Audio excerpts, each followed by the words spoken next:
Karen stood at the corner of Elm and Bay, waiting for the last bus. The streetlights above flickered intermittently, casting long shadows across the cracked sidewalk. She glanced at her watch. The bus was late. Typical. Karen sighed and shuffled her feet. She hated waiting, especially at this hour. The night air was cold, biting through her thin jacket. Behind her, the glass of the bus stop shelter was scrawled with graffiti, some of it fresh. She looked down the street, but it was empty, just a stretch of asphalt disappearing into the dark. Then she heard it. A soft hum, low and resonant, coming from the distance. Karen squinted, and soon a pair of headlights pierced the gloom. The bus rolled into view, its brakes hissing as it pulled to a stop. But something about it was off. The bus was old, far older than the standard city fleet. Its paint was faded, almost peeling, and its windows were dark, hiding whatever was inside. The sign above the windshield didn't display a route number.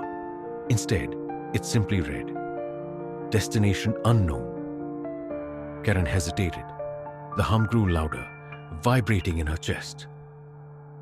The bus door creaked open, revealing a driver shrouded in shadow. All she could make out was the glint of his eyes, which seemed to shimmer faintly, reflecting light that wasn't there. "Are you getting on?" The voice was deep, almost mechanical. Karen swallowed hard. Her instinct screamed at her to turn around and walk away, but something compelled her to step forward. She climbed aboard, and the door hissed shut behind her. The interior of the bus was dimly lit, with a faint, bluish glow emanating from thin strips along the ceiling. The seats were occupied by figures, each one perfectly still. Karen's heart skipped a beat as she realized none of them were moving. They were statues or mannequins. She couldn't tell. "Take a seat," the driver said, his voice echoing unnaturally. Karen hesitated again, but found herself drawn to a seat near the middle of the bus. As she sat, she noticed the faintest hum, the same sound she had heard earlier, now coming from the passengers. It was rhythmic, almost like breathing. The bus jerked forward, and Karen was thrown back slightly. The city streets outside blurred as the bus picked up speed, but it wasn't heading downtown. Instead, the buildings dissolved into an endless expanse of barren land, bathed in pale, otherworldly light. Karen's stomach churned. "Excuse me," she called out, her voice trembling. Where is this bus going?" The driver didn't respond. Instead, the hum grew louder. Karen turned her attention to the passengers. Their heads, which had been facing forward, were now all turned toward her. The mannequins were watching her. She froze, her breath catching in her throat. Their faces weren't human. Smooth, featureless surfaces, save for a single slit where the mouths might have been. And from those slits came the hum, now a low, pulsating drone that filled the bus. Panic surged through her.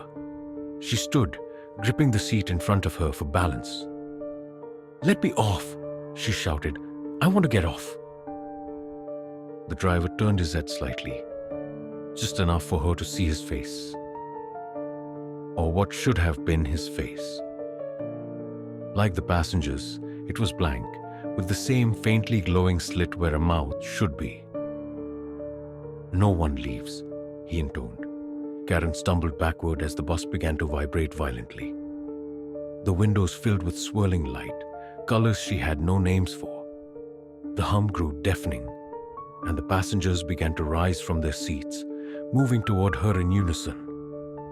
"No, stay away," she screamed, clawing at the door, the windows, anything to escape. But there was no way out. And then, as suddenly as it had begun, everything stopped. Karen blinked. She was standing at the corner of Elman Bay again, the street lights flickering overhead. The bus stop shelter was there, graffiti and all, but the bus was gone. Her hands shook as she checked her watch. 12:15 a.m. The bus had been there. She was sure of it. She looked down the street, but it was empty once more. Karen started walking, her steps quick and uneven. She would never take the bus again. But as she passed the glass of a shop window, she froze.